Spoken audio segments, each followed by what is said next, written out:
উপস্থিত হয়েছি বহুল আলোচিত সাম্য হত্যাকাণ্ড সম্পর্কে দু একটি কথা বলার জন্য।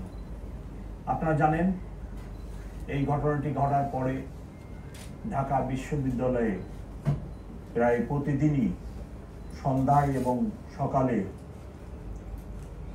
বিভিন্ন সংগঠন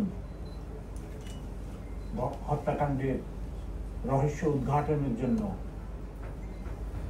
সভা সমাবেশ এবং দাবি দেওয়া জানায়। আমরা শুরু থেকেই এই হত্যাকাণ্ডের রহস্য উদ্ঘাটনের জন্য তৎপর ছিলাম। যেদিন হত্যাকাণ্ড হয় রাত্রিরে, প্রথমে আমি ঢাকা বিশ্ববিদ্যালয়ের প্রক্টর সাহেবের ফোনে রাত্র 2:15 আমার ঘুম ভাঙে। আমার মোবাইল সেটে আমি প্রথম খবর পাই। তৎক্ষণাৎ ডিসি রমনাকে আমি ফোন করি। সে এই হত্যাকাণ্ডের যারা জড়িত তাদের ধরার জন্য তখন ব্যস্ত ছিল।